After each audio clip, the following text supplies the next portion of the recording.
শীতের গাঢ়তায় জুব্বথুবু প্রকৃতি, ঘন কুহেলি রহস্যের ধাঁধা বেঁধেছে অখিলের অস্বচ্ছতায়।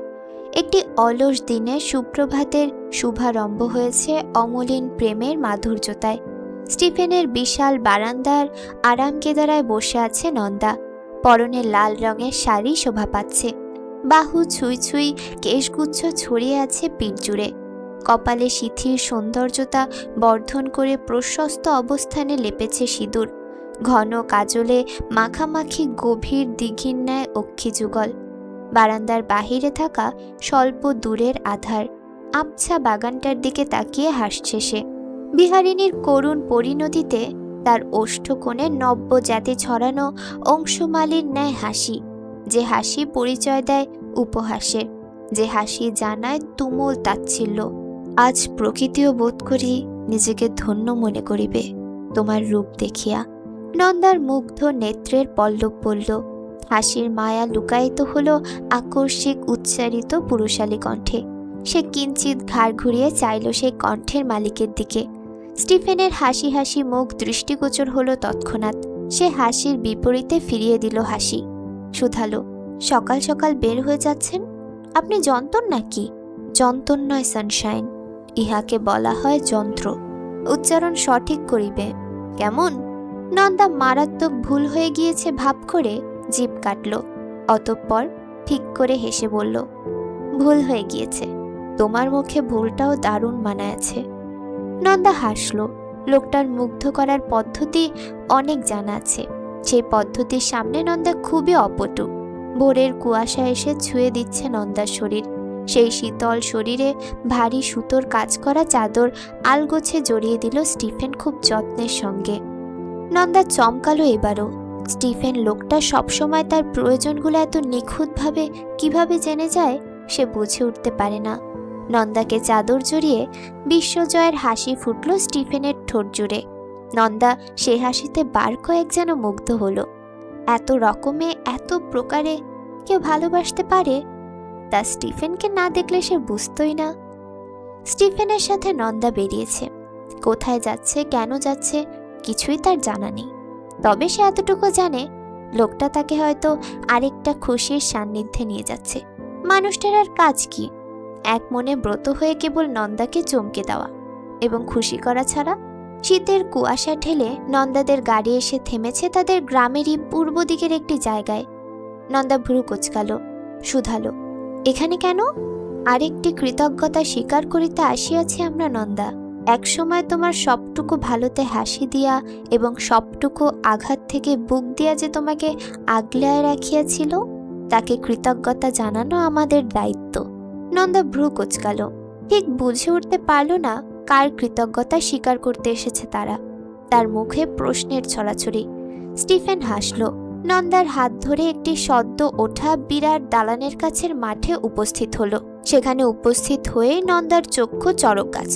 তার আসার আগ থেকে এখানে বহুল সংখ্যক মানুষ উপস্থিত। নন্দা কিয়ৎক্ষণ হতবম্ব হয়ে রইল। স্টিফেনের মুখে চওড়া হাসি। সে উপস্থিত হতেই উঠে দাঁড়ালো সবাই।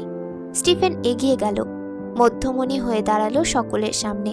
তার পাশেই দাঁড়িয়ে আছে নন্দা, যে এখনো এসব বুঝেই উঠতে পারছে না। স্টিফেনের কণ্ঠ গভীর হলো। সে সকলের উদ্দেশ্যে ঝংকার তুলে বলল, আপনাদের এখানে আসিতে বলিয়াছি একটি বিশেষ দরকারে। আশা রাখি আমার বিশেষ দরকার আপনারা বিশেষভাবেই গ্রহণ করিবেন। উপস্থিত জনসমাগম নিশ্চুপ। তাদের নিশ্চুপতা যেন সকল উত্তর দিল। স্টিফেন সেই উত্তর সাদরে গ্রহণ করে আবার বলতে শুরু করল, আমি এখানে একটি বিদ্যালয় করিবার সিদ্ধান্ত নিয়েছি, যে বিদ্যালয়ে আমাদের প্রতিবেশী গ্রাম এবং এই গ্রামের ছোট ছোট ছেলেমেয়েরা পড়িবে। এই বিদ্যালয়ে যাবতীয় খরচাবলী আমিই প্রদান করিব এবং বিদ্যালয়ের সকল সিদ্ধান্ত নিবে আমার স্ত্রী, মানে আপনাদের সাহেব বধূ। স্টিফেনের কথা থামতেই চারপাশে গুঞ্জন শোনা গেল। হয়তো মেয়েদের বিদ্যালয়ে পাঠাতে বাবা মায়ের যে কুণ্ঠাবোধ, সেটাই গুঞ্জনের মূল বিষয়বস্তু। স্টিফেনের মুক্ত কণ্ঠ ভাসল, সকলের সন্তান বিদ্যালয়ে আসিবে, এটা নির্দেশ, এবং এই নির্দেশ অমান্য করিলে তাকে শাস্তি প্রদান করা হইবে, এবং এই বিদ্যালয়ের পরিচালনার ভার দেওয়া হইয়াছে একজন আদর্শ শিক্ষককে। নন্দা চাইল তার বুকের কম্পন বাড়ছে। আদর্শ শিক্ষককে দেখার আকাঙ্ক্ষা তাকে শান্তি দিচ্ছে না। তন্মধ্যেই স্টিফেন ঘোষণা করল, এই বিদ্যালয়ের আদর্শ শিক্ষক হইলেন শ্রদ্ধেয় মুমিনুল ইসলাম এবং বিদ্যালয়ের পরিচালনাকারী তিনি সঠিকভাবে বিদ্যালয়টি পরিচালনা করবেন। মুমিনুল ইসলামের নামটি ঘোষণা করতেই কুয়াশার ঘন অবয়ব ভেদ করে একটি বৃদ্ধকে আসতে দেখা গেল, যার ব্যক্তিত্বের উচ্চতা পাহাড়কেও হার মানায়, যার চোখে হিমালয় হাসে, যার কণ্ঠে সমুদ্রের গর্জন। নন্দা অপলক তাকিয়ে থাকলো তার শিক্ষকের দিকে, যেন বহু বছর পর দেখা হচ্ছে তাদের। চোখ দুটো আনন্দে টলমল করে উঠল। সে ছুটে প্রণাম করতে যাওয়ার জন্য উদ্যত হতেই দেখল একটি সুঠাম দেহী পুরুষ মুমিনুল ইসলামের পা ছুঁয়ে দিচ্ছে। নন্দা থামল, চমকালো, বিস্মিত চোখে দেখল স্টিফেন এই কাজটি করছে। নন্দা আরেক ধাপ মুগ্ধ হলো। মুমিনুল ইসলাম দুহাত ভরে আশীর্বাদ করল স্টিফেনকে। নন্দার আজকে আনন্দের সীমা নেই। পুরো গ্রামবাসীর সামনে সে ঘোষণা দিয়েছে মেয়েদের অন্ততপক্ষে 10ম শ্রেণী অবধি পড়াশোনা করতে হবে। এর আগে কোনো মেয়ে বিয়ের আসনে বসতে পারবে না। আর যদি কোনো মেয়ে 10ম শ্রেণীর পরও পড়তে চায় কিন্তু তার পরিবার খরচ চালাতে না পারে, তবে সেই মেয়ের দায়িত্ব নন্দা নেবে। নন্দার চোখ অশ্রুতে টইটুম্বুর। এই তো কয়েক মাস আগ অবধি যে মেয়েটার নিজস্ব কোনো ঠিকানা ছিল না, সে মেয়েটাই আজ এত বড় দায়িত্ব পালন করছে। যার এক সময় আশ্রয়স্থলের অভাব ছিল, সেই এখন মানুষের আশ্রয় হচ্ছে। নন্দার ভাবুক চোখের অশ্রু খুব গোপনে একটি পুরুষালী হাত মুছে দিল। নন্দা পাশ ফিরে তাকাতেই দেখল হাসছে স্টিফেন। নন্দার বাহুতে আলতো ছুঁয়ে বলল, কাঁদিতেছ কেন সানশাইন? নন্দার অল্প বয়সের কাঠিন্যতা এই মানুষটার কাছে এসে কোমল হয়ে গেল। হুট করে জড়িয়ে ধরল মানুষটাকে, অস্ফুষ্ট স্বরে বলল, আপনি এত ভালো কেন? আমি তো ভালো নই, কেবল তোমায় ভালোবাসি বলিয়া ভালো হইয়া গিয়াছি। কেন এত ভালোবাসেন বলুন তো? কারণ এই পৃথিবীতে তোমার একজন প্রকৃত ভালোবাসার মানুষের প্রয়োজন ছিল, তবে একজনের জায়গায় দুজন পাইয়া গিয়াছ, এটা সৌভাগ্য তোমার। স্টিফেনের কথায় রহস্যের আভাস। নন্দা ভ্রু কোঁচকাল, বলল, দুজন কিভাবে হলো? নন্দার কথা শেষ হতেই গাড়ি এসে থামল বাড়ির সামনে। স্টিফেন উত্তর না দিয়ে নেমে দাঁড়ালো এবং তাকেও নামতে বলল।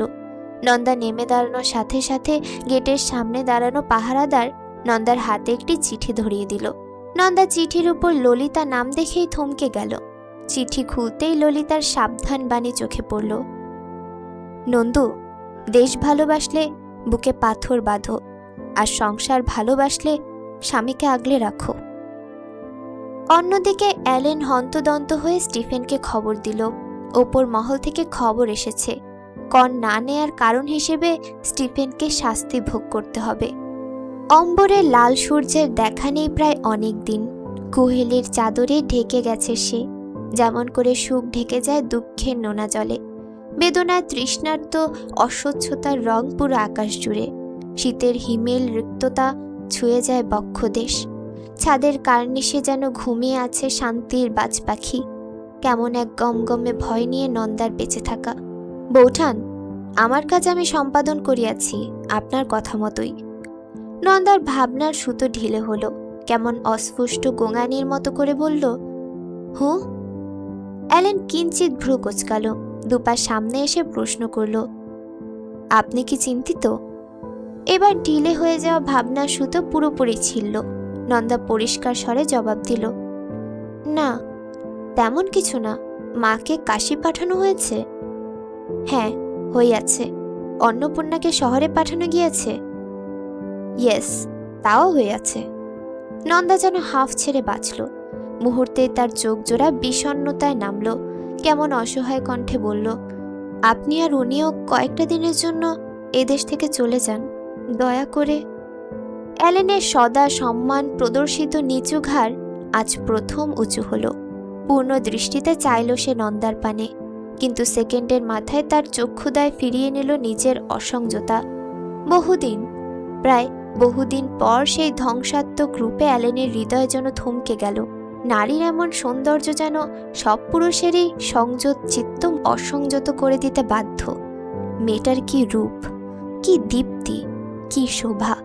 অ্যালেনের মনে হলো সে যেন সূর্যের দিকে তাকিয়েছিল সেকেন্ডের জন্য। লাল টকটকে শাড়ির সাথে জড়োয়া গয়নাতে সে যেন কোনো দেবীকে দেখে ফেলেছে। অ্যালেনের চোখ বন্ধ করল, তবুও শান্তি মিলল না। বন্ধ চোখের আড়ালেও যেন সেই নারীই উকিঝুঁকি দেওয়া। অ্যালেন মাথা আরো নত করল, ব্যস্ত কণ্ঠে বলল, মার্জনা করিবেন বৌঠান, আমার একটি কার্য সম্পাদন করিতে হইবে। আমাকে এখন প্রস্থানের অনুমতি প্রদান করুন। নন্দা ভ্রু কোঁচকাল। অ্যালেনের ঘর্মাক্ত শরীর দেখে সে কিঞ্চিত অবাকও হল, তবুও সে অনুমতি দিল। আচ্ছা, আসুন এখন। অনুমতি পেতেই যেন অ্যালেন বেঁচে গেল। দ্রুত ঘর ছেড়ে বেরিয়ে গেল। তার পা কাঁপছে, মাথা ঘোরাচ্ছে।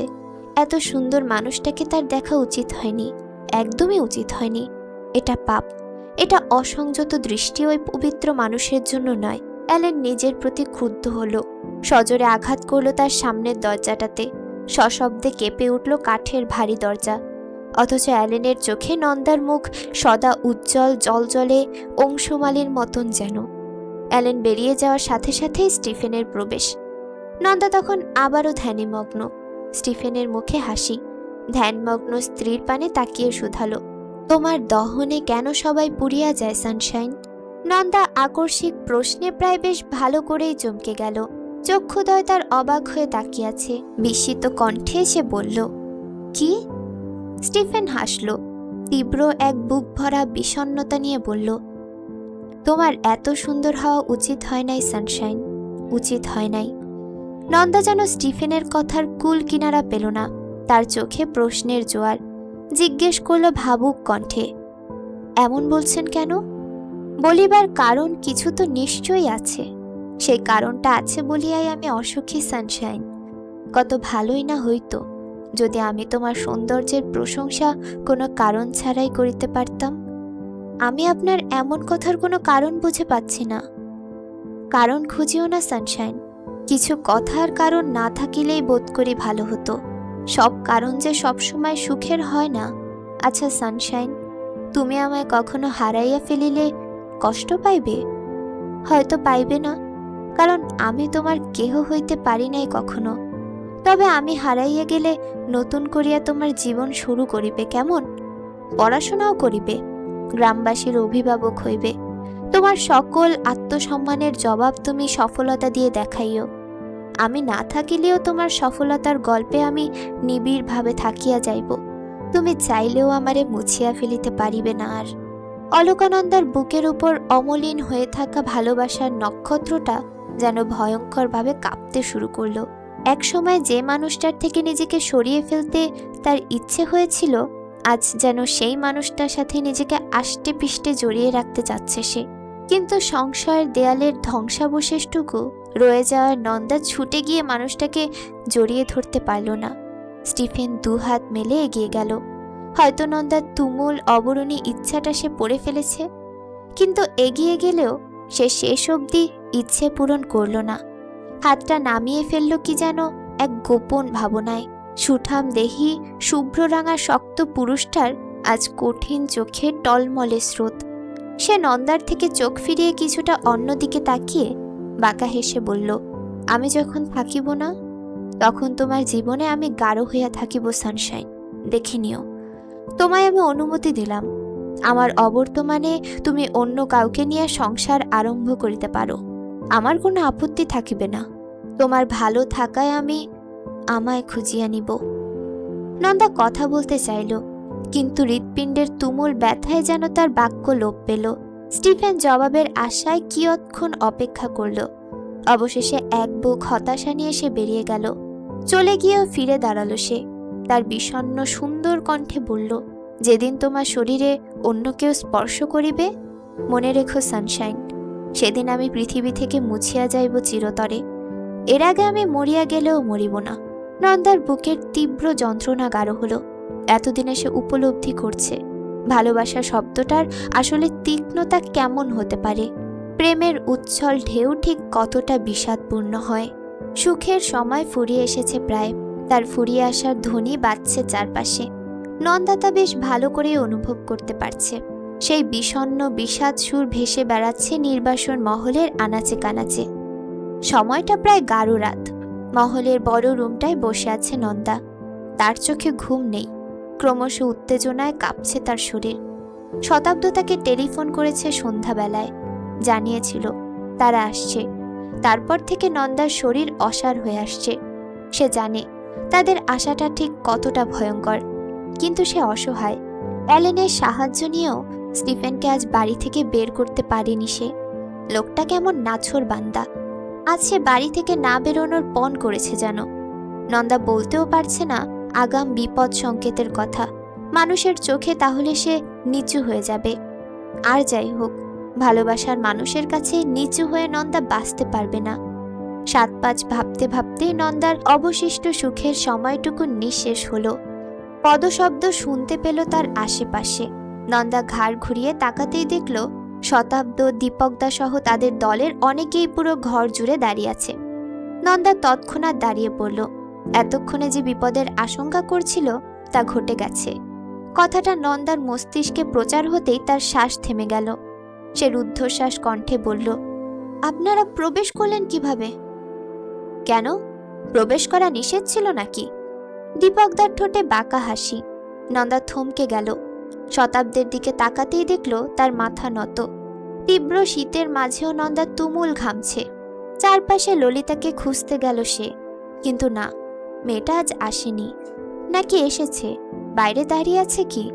নন্দার ভাবুক সত্তার অন্তঃস্থল কাঁপিয়ে দীপকদা শুধালো, অলকানন্দা, তুমি তোমার প্রতিশ্রুতি রাখতে প্রস্তুত তো? নন্দা তোতলানো স্বরে বলল, কিসের প্রতিশ্রুতি? দেশ রক্ষার। নন্দা আঁচল দিয়ে ঘাম মুছল। তার পা কাঁপছে। ভীতু গলায় বলল, না না, ভুলিনি। তবে চলো, আজকে নিজের সংসার চিতায় তুলে দেশের আধার দূর করবে। পারবে তো? নন্দার পিলে চমকে উঠল। সে 2 কদম পিছিয়ে গেল। চোখ বন্ধ করতেই ভেসে উঠল স্টিফেনের হাস্যোজ্জ্বল মুখটা। আবার সেই আকুতি মাখা কণ্ঠ, তুমি কেবল আমার হইয়াই থাকিও। কথাটা বারবার প্রতিধ্বনিত হলো তার চারপাশে। কি আকাঙ্ক্ষা লোকটার! ভালোবাসার হাহাকারে ভারী তার বুক। নন্দার কাছে সেই বুকই তো পেতে দিয়েছিল মানুষটা। নন্দা জেনে শুনে কিভাবে ক্ষত করবে সেই বুক? আমার মনে হচ্ছে অলকানন্দা তার প্রতিশ্রুতি ভুলতে চাচ্ছে। নন্দার কণ্ঠ শুকিয়ে এলো। তার কানে তার প্রতিশ্রুতি বাজছে। সে দেশের জন্য নিজের সব জলাঞ্জলি দিবে বলেছিল। কানে বাজছে দেশের মন্ত্র, আর বুকে প্রেমের সুর। কোনটা বেছে নিবে সে? অলকানন্দা, ইংরেজরা আমাদের সাথে কি কি করেছে তৎকালীন সময়ে তা তোমার অজানা নয় নিশ্চয়ই। কত কৃষকের পেট কেড়েছে, কত মানুষের জান। আজ সব মিথ্যে হয়ে গেল তোমার কাছে? কেবল সংসারই তোমার আপন রইল? নন্দার দৃষ্টি নত হলো। কারো সাথে সে দৃষ্টি মেলাতে পারছে না লজ্জায়। এমন অগ্নি পরীক্ষায় সে দিকভ্রান্ত। হাতরে সমাধান খুঁজতে চাইল। দেশের অসহায়ত্ব না একটি অসহায় হৃদয়ের প্রেম? কাকে বেছে নেবে নন্দা? আজ যদি সে দেশের সাথে বেইমানি করে, কাল কিভাবে চোখ মেলাবে তাদের সাথে? তুমি তবে সংসার চাচ্ছ? নন্দা নিশ্চুপ। দীপকদা নন্দার হাতে একটি সাইলেন্স গান ধরিয়ে দিলেন। ফিসফিস করে বললেন, দেশ তো মা, মায়ের চোখে নিচে নেমো না নন্দা। নন্দার চোখে টলমলে অশ্রু। দীপকদা তাকে টেনে নিয়ে যাচ্ছে স্টিফেনের রুমের দিকে। নন্দা পুতুলের মতো যাচ্ছে, মনে মনে বারবার ঈশ্বরকে ডাকছে স্টিফেন যেন না থাকে ঘরে। কোনো এক দৈবচক্রে মানুষটা আজ অদৃশ্য হয়ে যাক। নন্দা তাকে এরপর পৃথিবীর বুক থেকে খুব গোপনে লুকিয়ে রাখবে। আর কখনো সে জানাবে না তার একটি ভালোবাসার মানুষ আছে। শুধু একটিবারের জন্য আজ মানুষটা বেঁচে যাক। রুমে দরজা খুলতে নন্দা হতবম্ব। পুরো রুমে কোথাও স্টিফেন নেই। দীপকদার সরু ভ্রু কুঁচকে এলো। নন্দার দিকে তাকিয়ে তাচ্ছিল্য করে বলল, দেশের সাথে বিশ্বাসঘাতকতা করলে নন্দা? বারান্দা দিয়ে নিচে নামতে নামতে নন্দার হাতের যন্ত্রটা দৃষ্টিগোচর হলো স্টিফেনের। সে ফিসফিস করে বলল, আমার প্রেমের সাথে বেইমানি করিলে সানশাইন? তবে তাই হোক, আজ থেকে তুমি আমি মিহিন ভালো থাকিবে। প্রেমের সাথে বিশ্বাসঘাতকতার শাস্তি হিসেবে তোমার জীবন প্রেমহীন কাটুক। তুমি নির্দয় সানশাইন, তুমি বড়ই পাষাণ। তুমি ভালোবাসিলে না আমায় সানশাইন, ভালোবাসিলে না। আমাকে আর বন্দুক দিয়ে গুলিবিদ্ধ করিতে হইবে না সানশাইন। আজ থেকে আমি মারা গিয়াছি। তোমার হাতে আমার জন্য থাকা মরণ বাণ দেখাটাই আমার মৃত্যুর জন্য যথেষ্ট। তুমি ভালো থাকিও সানশাইন। তোমার নির্বাসিত জীবন সুখের হোক। আমি ভালোবাসিতে বাসিতে ভালোবাসার দাবি ছাড়িয়া দিলাম। যাও। নন্দা অন্ধকারে একটি ব্যথিত দৃষ্টি দেখে চমকে উঠল। সে দৃষ্টির কোণ ঘেঁষে সে ঘৃণা দেখল কি? হয়তো দেখল ভালোবাসার আখি যুগলে ঘৃণার দৃষ্টি নিয়ে নন্দা ভালো থাকতে পারবে। স্টিফেন আর অ্যালেন বাড়ি থেকে বেশ দূরে আসতেই হাঁপিয়ে উঠল। খানিক জিরিয়ে পাশ ফিরতেই দেখল ললিতা দাঁড়িয়ে আছে ক্ষীণ হেসে। অন্যদিকে অলকানন্দার নির্বাসন মহলে দাউ দাউ করে জ্বলছে আগুন। নন্দা দৌড়াচ্ছে না, বাঁচতে চাচ্ছে না। চোখ বন্ধ করে তার আসন্ন মৃত্যুর অপেক্ষা করছে। তার আর কোনো ভয় নেই। ঘৃণার জীবনের সমাপ্তিতে তার আসন্ন অনাকাঙ্ক্ষিত নির্বাসনও যেন মুক্তির পায়। হয়তো অন্য কোনো গল্পে, অন্য কোনো গদ্যে আবার মিলন হবে তাদের। সেদিন কল্পনা, ভ্রম, চতুরতা, ঘৃণা কিছুই থাকবে না তাদের মাঝে। সেদিন দেশ জাতির ভেদাভেদও থাকবে না তাদের মধ্যে। সেদিন নন্দা স্বীকার করবে এই শুভ্র রাঙা পুরুষকে ভালোবেসে সে ধন্য হয়েছে, সে ইতিহাস হয়েছে। সময়ের নমনতায় ভেসে গিয়েছে 15 বসন্ত। গাছের সজীবতায় চির যৌবন আজও। নদীর উচ্ছ্বাসিত তরঙ্গ চিরস্থায়ী। সময়ের বদলে প্রকৃতি বদলে যায় না, কেবল বদলে যায় মানুষ, সভ্যতা এবং সংস্কৃতি। ভারতবর্ষে তখন ইংরেজদের দিন শেষ। 2-1 আনাচে কানাচে রয়ে গেলেও তাদের নিয়ে আর কোনো ভয় নেই। দেশ এবার নিজের হাল ধরেছে শক্ত হাতে। তবে বহু কষ্ট পোহাতে হয়েছে বিচ্ছিন্ন হাল ধরতে।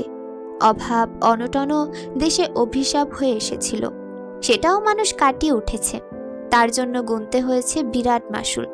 আপন মানুষ হারিয়ে বহু ত্যাগ তিতিক্ষার পর আজকে দেশের চিত্র স্বস্তির, শান্তির। গান বাজানো যন্ত্রটা সকাল হতেই বাজছে। আমারও পরাণে যাহা চায়, তুমি তাই, তুমি তাই গো। গানের তালে তালে নন্দার ঠোঁট নড়ছে। ব্যস্ত হাতে শাড়ির আঁচল সাজাচ্ছে আর অলস কণ্ঠে সুর মেলাচ্ছে গানের। হাঁটু অবধি তার লম্বা চুল পিঠ জোরে দোল খাচ্ছে। চোখে গাঢ় কাজল, কপালে গাঢ় করে সিঁদুর ল্যাপটানো। আজও তার রূপ আগের মতোই তেজস্বিনী। প্রাপ্তবয়স্ক মুখমণ্ডলে এখন বোধ করে মুগ্ধতা আরও দ্বিগুণ হয়েছে। সাহেব বধূ, আপনার জন্য নিচে লোক এসেছে। বোধহয় গ্রামে কোনো সমস্যা হয়েছে। দরজার বাইরে দাঁড়ানো গৃহভৃত্যের কথায় নন্দার ভ্রু কোঁচকাল। ঘাড় ফিরিয়ে শুধালো, কারা এসেছে? আপনার স্কুলের মাস্টার মশাই আসছে, তাড়াতাড়ি আসেন সাহেব বধূ। নন্দা চমকে গেল, সাথে সাথে ঘর থেকে বেরিয়ে এলো। সিঁড়ি ভেঙে নিচে নামতেই দেখল তাদের বিদ্যালয়ের নরেন্দ্রবাবু ও তপন স্যার দাঁড়িয়ে আছে। নন্দা ভ্রু কোঁচকাল, বিনীত কণ্ঠে জিজ্ঞেস করল, আপনারা এখানে? কোনো সমস্যা হয়েছে? হ্যাঁ, বিরাট সমস্যা হয়ে গিয়েছে। আমাদের স্কুলের একটা মেয়ের জীবন বিপন্ন। আপনি ছাড়া কেউ তাকে বাঁচাতে পারবে না। তাড়াতাড়ি চলুন। কেন, কি হয়েছে? আপনি আসুন, আসলেই জানতে পারবেন। নন্দার অপেক্ষা করল না, সাথে সাথে ছুট লাগালো। একটি বাড়ির সামনে এসে নন্দাদের গাড়ি থামল। বাড়িটির চারপাশে আহাজারি। আপন মানুষ হারানোর শোক পালিত হচ্ছে প্রকৃতি জুড়ে। নন্দা থমকালো। বুকের মাঝে মোচড় দিয়ে উঠল সুপ্ত ব্যথা। সে ধীর পায়ে এগিয়ে গেল বাড়ির ভেতর। আগরবাতির ঘ্রাণে চারপাশের বাতাস কেমন ভারী ভারী ঠেকল নন্দার কাছে। তার কাছে আগরবাতির ঘ্রাণটা কেমন শোকের ঘ্রাণ মনে হয়। আদৌ শোকের কি কোনো ঘ্রাণ আছে? হয়তো আছে, সেজন্যই তো নন্দার বুক ভার হয়ে এলো এই ঘ্রাণে। বুক কাঁপে মৃদু কম্পনে। হারিয়ে ফেলা ব্যথা তীক্ষ্ণভাবে আঘাত করে তাকে। নন্দা বাড়িটির ভেতরে প্রবেশ করতেই দেখল বাড়িটির উঠোন জুড়ে সাদা কাপড়ে একটি মানুষ চির নিদ্রায় নিদ্রায়মান হয়েছে। সেই মৃত ব্যক্তির সামনে একটি মধ্যবয়স্ক নারী কাঁদছে, আহাজারি করছেন। বাড়িতে ছড়িয়ে ছিটিয়ে আছে ইষ্টি কুটুমেরা। হয়তো গত হওয়া মানুষটার শেষ যাত্রায় উপস্থিত হয়েছে সকলে। নন্দাকে দেখেই স্বাস্থ্যসম্মত একটি লোক এগিয়ে এলো। পরনে তার সাদা পাঞ্জাবি। হাবভাবে বলা যায় তিনি বাড়ির কর্তা, বয়োজ্যেষ্ঠ একজন মানুষ। নন্দাকে দেখেই তিনি বিনীত কণ্ঠে হাত জোর করে বলল, নমস্কার সাহেব বধূ। আপনি আমার বাড়িতে পদধূলি দিয়েছেন, আমার পরম সৌভাগ্য। আসুন, ভেতরে আসুন। এমন একটা দিনে এলেন। লোকটা কথা বাড়াতে পারল না, চোখের জল মুছলেন নীরব নিভৃতে। নন্দা ধীর কণ্ঠে বলল, ব্যস্ত হবেন না, আপনাদের শোকের সময় এখন, আমাকে নিয়ে ব্যস্ত হতে হবে না। নন্দার কথা লোকটা তেমন গা করলেন না বোধহয়। তিনি ব্যস্ত হলেন। ব্যস্ত কণ্ঠে বাড়ির কয়েকজন মেয়ে বউকে ডাকলেন। নন্দাকে অন্দরমহলে নিয়ে যাওয়ার আদেশ করলেন। নন্দাও অবশ্য অন্দরমহলে যাওয়ার জন্য মুখিয়েছিল। তপন স্যারের কথা অনুযায়ী এই বাড়ির লোকেরা 100 বছর আগের ভাবনা চিন্তা বহন করা মানুষ। তাদের বাড়ির ছেলে মারা গিয়েছে মানে বধূর ওপর অত্যাচার হওয়ার সম্ভাবনা বেশি। সেই খোঁজ নিতেই নন্দার এখানে আসা। অন্দরমহলে গিয়ে দাঁড়াতেই নন্দার কানে হইচই ভেসে এলো। বাড়ির পূর্ব দিকের একটি কক্ষ থেকেই এই হইচই ভেসে আসছে। নন্দা ভ্রু কোঁচকাল। সেদিকে পা বাড়াতেই বাড়ির সম্ভবত বউ তাকে ডাকল। আমতা আমতা করে বলল, সাহেব বধূ, ওখানে কিসের জন্য যাচ্ছেন? নন্দার কপালে ভাঁজ ফেলে সরু চোখে তাকালো বউটির দিকে। গম্ভীর কণ্ঠে বলল, কে যেন চেঁচাচ্ছে মনে হলো। মেইলে আচার আচরণ হচ্ছে তো, তাই শোরগোল। নন্দার অপেক্ষা করল না এক মুহূর্ত। মেয়েটার কথা শেষ হতেই ছুটে গেল সে ঘরটাতে। ঘরটার সামনে আসতেই তার পা থেমে গেল। অপরূপ সৌন্দর্যের অধিকারী একটি সদ্য স্বামীহারা মেয়ে সাদা ধবধবে একটি কাপড় পরে দাঁড়িয়ে আছে। তার রূপে খা খা করছে যেন সারাটা ঘর। কি সুন্দর সেই রূপ! মেয়েটিকে কেন্দ্র করে আরো কয়েকজন সধবা মহিলা দাঁড়িয়ে আছে। নন্দা বোঝার চেষ্টা করল এখানে হচ্ছেটা কি। তন্মধ্যে কক্ষে উপস্থিত একজন নারীর কণ্ঠ ভেসে এলো, তুই চুল কাটবি না কেন? চুলে কি আছে তোর? স্বামী মইরা গেছে, তোর শোক তার ভেতরে নাই? কেমন মেসেলে তুই? কথাটা নন্দার কানে বারবার প্রতিধ্বনিত হলো। চোখের সামনে ভেসে উঠল তার বহু পুরনো স্মৃতি। এই কথাগুলোর সাথে সে পরিচিত। এই ক্রোধ, ক্ষোভের সাথে তার বহু যুগ যাবৎ সম্পর্ক। এই অনুভূতি অচেনা নয় তার। চোখের সামনেই নিজের বৈধব্যের কটূক্তি, ভয়ঙ্কর স্মৃতি জলজল করে উঠল। নন্দা তার সামনের মেয়েটির দিকে তাকালো। মেয়েটির বয়সও বেশি নয়, 15 কিংবা 16 হবে। তেমনই রূপ, তেমনই সাহস তার অঙ্গ জুড়ে। নন্দা থম মেরে দাঁড়িয়ে রইল। তন্মধ্যেই মেয়েটির একরোখা জবাব ভেসে এলো, আমি কাটবো না আমার চুল, বড় শখের এগুলো। নন্দা মেয়েটির মাঝে যেন নিজেকে খুঁজে পেল, বহু পুরনো সেই ছোট্ট নন্দাকে, যার চোখে ছিল সমুদ্রের উত্তাল ঢেউ, সাহসের অগ্নি সমদীপ্তি। এ যেন পুরনো ইতিহাস নতুন করে খোদাই করার গল্প। ঘরে আরও বাকবিতণ্ডা চলত। মেয়েটিকে শুনতে হলো কুরুচিপূর্ণ কথাও, গায়ে তকমা লাগলো চরিত্রহীনার। তবুও মেয়েটি অটল। নন্দার মুখে ক্ষীণ হাসি। আরেকটি অলকানন্দার জন্ম যেন এখানেই। এই শোরগোল ঠেলে ভেসে এলো নন্দার কণ্ঠ, এখানে কি হচ্ছে? নন্দার বজ্র কণ্ঠে থেমে গেল সকল কণ্ঠধ্বনি। সকলে ড্যাব ড্যাব করে চাইল নন্দার পানে। নন্দাকে দেখেই যেন সকলে তটস্থ হয়ে গেল। সেখানে উপস্থিত সবার থেকে বয়স্ক মহিলাটি যেন উপস্থিত ঘটনাকে ঢাকতে চাইলেন। আমতা আমতা করে বললেন, সাহেব বধূ যে, আপনি এ ঘরে কেন? দেখেছেন কাণ্ড, বিনা আপনাকে বসার জায়গাটাও দেয়নি। চি চি, বিনা, এই বিনা। বসার জায়গার কথা তো আমি এখানে জিজ্ঞেস করিনি। আমি জিজ্ঞেস করেছি এখানে কি হচ্ছে। নন্দার কথা থামতেই কিশোরী সদ্য স্বামীহারা মেয়েটা এগিয়ে এলো। নন্দার পায়ের উপর লুটিয়ে পড়ে আকুতি মিনতি করে বলল, আমি চুল কাটবো না, আমি এসব করব না, আপনি একটু ওদের বুঝিয়ে বলুন না। নন্দা যেন মেয়েটার ভেতর বর্ষ পুরনো নিজেকে পেল। সেদিন নন্দাও তো এমন করেছিল। নন্দা কিছু বলার আগে সে বয়স্ক মহিলার হুঙ্কার শোনা গেল, ওরে ধর তোরা! সাহেব বধূকে অসুস্থ নিয়ে ধরল। দূর, কি কাণ্ড! দূর, কেমন মেয়ে ছেলে তুই বাপু! লজ্জা বলতে বস্তু নাই তোর, স্যাহ! মহিলার আদেশ পেতে কয়েকজন এগিয়ে এলো, কিন্তু ছুতে পারল না মেয়েটাকে। তার আগেই তার সামনে ঢাল হলো নন্দা। গম্ভীর তবে শক্ত কণ্ঠে বলল, কেউ ওকে ধরবেন না, ভুল করেও ওর শরীরে একটা হাত দেবেন না। নন্দার শক্ত কণ্ঠে ছুটে এলেন বাড়ির কর্তা। থেমে গেল আহাজারিও। কর্তা যেন দিশেহারা হলেন। দিক বিদিক ভুলে বিনীত স্বরে বললেন, কি হয়েছে সাহেব বধূ? কি হয়েছে? কোনো সমস্যা হলে আমাকে বলুন। নন্দা তার সামনের মহিলাদের দিকে এক পলক চাইল, অতঃপর তার পায়ের কাছে বসা মেয়েটাকে আলতো হাতে তুলল। শান্ত অথচ ধারালো কণ্ঠে লোকটার উদ্দেশ্যে বলল, এই গ্রামের নিয়ম নীতি আপনার নিশ্চয়ই অজানা নয়। তবে কেন সেই নিয়ম নীতির এমন বিদ্রূপ হচ্ছে? এটা করছেন কিভাবে? কর্তা মাথা নত করলেন, হাত জোর করে বললেন, ক্ষমা করবেন সাহেব বধূ, মেয়েলোক অন্য মেয়েলোকের ভালো সহ্য করতে পারে না, সেটাই স্বাভাবিক। আমি এই ব্যাপারে অবগত ছিলাম না, আমি না করেছিলাম ওদের, ক্ষমা করবেন। নন্দার সাথে বিনীতভাবে কথা থামিয়েই ভদ্রলোক বাকি মহিলাদের উদ্দেশ্যে হুঙ্কার দিয়ে উঠলেন। তার হুঙ্কারে ভীত হলো চারপাশ। ভদ্রলোক নিজের সদ্য বিধবা পুত্রবধূকে আগলে নিয়ে বললেন, ও আমার মেয়ের সমান, ওর সাথে অন্যায় কিছু যেন না হয়। ও যদি কোনো নিয়ম নীতি না মানতে চায় তাহলে না মানবে, ওকে কেউ জোর করবে না। আমার পুত্র মারা গিয়েছে, তাই বলে আমি এই মেয়েটার উপর কোনো কিছু চাপিয়ে দিতে পারি না, মনে থাকবে সকলের। ভদ্রলোকের কথা থামতেই উপস্থিত সকলে ঘাড় নাড়ালো। নন্দা বাঁকা হাসল, সকলের উদ্দেশ্যে বলল, শুধু ও না, এই গ্রামের কোনো নারীর উপর যেন জোর জবরদস্তি না করা হয়। যদি কেউ আদেশ লঙ্ঘন করে তবে তার জন্য দৃষ্টান্তমূলক শাস্তি অপেক্ষা করছে। সকলে নন্দার আদেশ মাথা নত করে মেনে নিল। আর যাই হোক, সাহেব বধূর উপর কথা বলার ক্ষমতা কারো হয়নি, কারো না।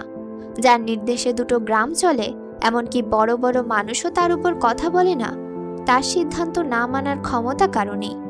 নন্দা মেয়েটাকে ভরসা দিয়ে বেরিয়ে এলো সেই বাড়ি থেকে। যতবার তার শক্ত সিদ্ধান্ত মানুষ মেনে নেয়, ততবার স্টিফেনের প্রতি কৃতজ্ঞতায় তার মাথা নুয়ে আসে, চোখ বুজে আসে। আজকের নন্দার পেছনে সে মানুষটার অবদান বেশি।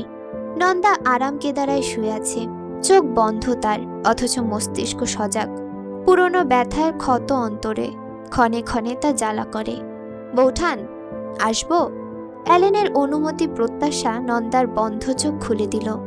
সে সাথে সাথে শাড়ির আঁচল ঠিক করে বলল, ঠাকুরপো আসুন। অ্যালেন মাথা নত করে কক্ষে প্রবেশ করল, ক্ষীণ স্বরে বলল, ডাকিয়েছিলেন?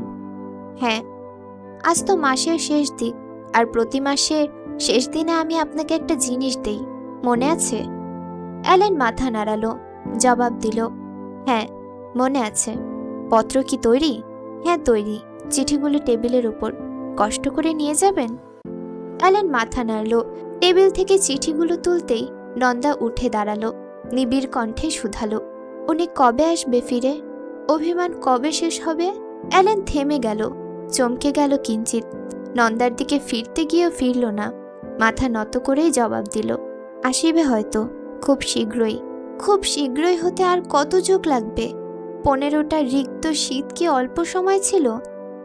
অ্যালেন স্তব্ধ হয়ে রইল নন্দার কাতর স্বরে, চারপাশ হাতড়ে উত্তর খুঁজে পেল না। নন্দা মিনতি করে বলল, একটিবার বলুন না আসতে, আমি আর কখনো তাকে ফেরাবো না, আপনি বললে সে শুনবে, একটু বলুন না। সেদিন তো আমি বাধ্য হয়েছিলাম, কিন্তু আমি আপনাকে আগেই জানিয়েছিলাম, তাকে জানাতে পারিনি। কিভাবে জানাবো বলুন? চক্ষু লজ্জাও তা আছে। ওনাকে একটু বলুন না ফিরে আসতে, আমি আমার ভুল শুধরে নেব। অ্যালেন আর কথা বলল না, দীর্ঘশ্বাস ফেলে ঘর ছেড়ে বেরিয়ে গেল। নন্দার চোখ অভিযোগের অশ্রুতে ভারী হলো। একবার সে স্টিফেনকে পেলে আর ছাড়বে না, মানুষটাকে সে আগলে রাখবে বড় যত্ন করে, আর হারাতে দেবে না।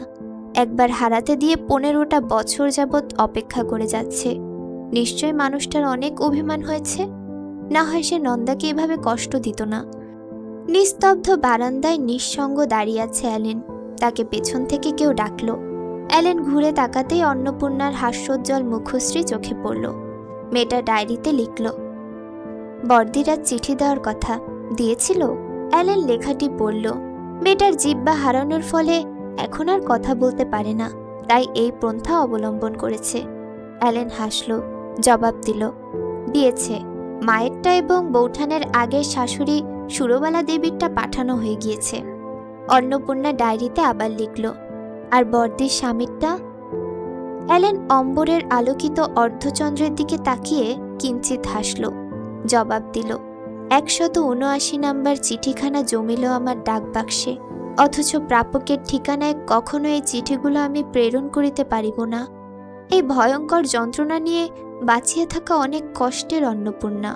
অন্নপূর্ণা আবার ডায়েরিতে লিখল, বর্দিকে বলে দিলেই তো হয়। না, হইবে না অন্নপূর্ণা, হইবে না। সেদিনগুলোর সাক্ষী আমি জানি আমার চোখ কি দেখিয়াছে। সেদিন ললিতা না এলে হয়তো আমিও আর এখানে থাকিতাম না। বৌঠানের জীবন বাঁচিত কিনা সন্দেহ।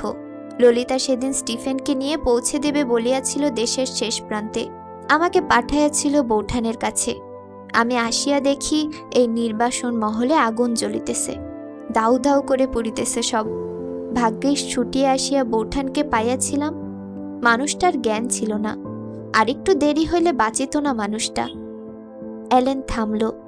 অন্নপূর্ণা সবই জানে, তবু শুনছে।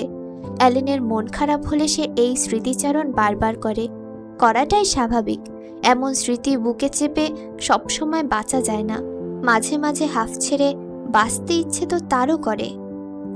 অ্যালেন খসে পড়া তারকাটের দিকে তাকিয়ে কম্পনরত কণ্ঠে বলল, আমি এই সত্য বুকে লুকায়া বাঁচিতে পারিতেছি না অন্নপূর্ণা, তবে আমারে বাঁচিতে হইবে।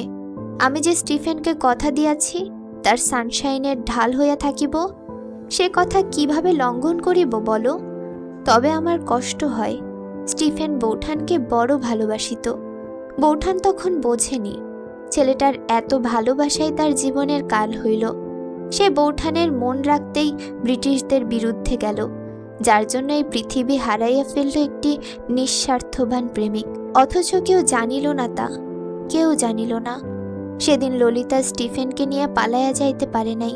তাদেরকে ব্রিটিশিয়ানরা ধরিয়া ফেলে এবং টানা 1 সপ্তাহের নির্মম অত্যাচার করার পর তাদেরকে মৃত্যু ভিক্ষা দেয়। ললিতা মেয়েটাকে তো শেষ অবধি জীবিত পাইনি, তবে স্টিফেনকে পাইয়াছিলাম। হয়তো ছেলেটার শেষ ইচ্ছে জানাইবার জন্য বাঁচিয়াছিল। যখন আমি তার এমন ক্ষতবিক্ষত শরীর পাই, তার প্রাণ প্রায় আসে যায়। কথা বলিতে পারিতেছিল না, তবু আমাকে বলে গিয়াছে ওর মৃত্যুর খবর যেন তার সানশাইন কখনো না জানিতে পারে। সানশাইনের নাকি লাল রং খুব প্রিয়। স্টিফেন চায়নি যে প্রিয় রং সে সানশাইনকে নতুন করিয়া উপহার দিয়াছিল তা আবার দ্বিতীয়বার কাড়িয়া নিতে। শেষ নিঃশ্বাস অবধি ছেলেটা ভালোবাসিয়া গিয়াছে, অথচ তার ভালোবাসার মানুষ তার মৃত্যুর খবর অবধি জানিতে পারিল না। কত দুর্ভাগা সে!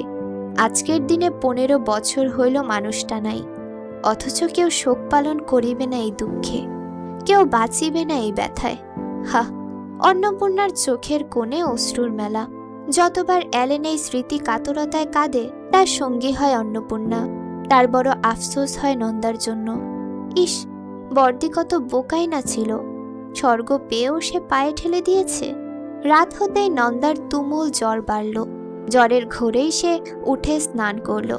কেবল আজ নয়, প্রতি বছর এই দিনটা তার জ্বর ওঠে, ভীষণ জ্বর। সেই জ্বরে সে আবোল তাবোল কাজ করে। আজও তার ব্যতিক্রম হলো না। সেই মাঝে রাতে উঠে নন্দা স্নান করল। লাল টুকটুকে শাড়ি জড়িয়ে চুল ছড়িয়ে দিল কোমর অবধি। চোখে কাজল, পায়ে আলতা লেপে নেমে গেল সিঁড়ি বেয়ে। হাঁটতে হাঁটতে বাগানটার পেছনে গিয়ে বসল। তার কিয়ৎক্ষণ পরে লম্বা চওড়া সুঠাম দেহি শুভ্র রঙের একটা পুরুষ উপস্থিত হলো সেখানে। নন্দাকে ফিস ফিস করে বলল, সানশাইন, ভালোবাসার দাবি ছাড়িয়া দেওয়ার পর তোমার নির্বাসন কেমন কাটিতেছে? অলকানন্দার নির্বাসন স্টিফেনবিহীন নিশ্চয় দারুণ কাটিতেছে। নন্দা উঠে দাঁড়ানোর চেষ্টা করল। শরীরের তাপমাত্রা তার তরতর করে বাড়ছে। চোখ ঝাপসা হতেই সুঠাম দেহি পুরুষ মিলিয়ে গেল অন্ধকারে। নন্দার চোখ বেয়ে মুক্তোর মতো অশ্রু গড়িয়ে পড়ল। সে কেমন ঘোর লাগা কণ্ঠে বলল, একদিন নির্বাসিত জনম আমার শেষ হবে। আপনাকে ভালো না বাসার জন্য আমার এই কঠোর নির্বাসন শেষ হবে একদিন। সেদিন আপনি আমার হবেন। তারপরে তার কণ্ঠে গান ভেসে এলো, আমার হিয়ার মাঝে লুকিয়েছিলে, দেখতে আমি পাইনি তোমায়, দেখতে আমি পাইনি।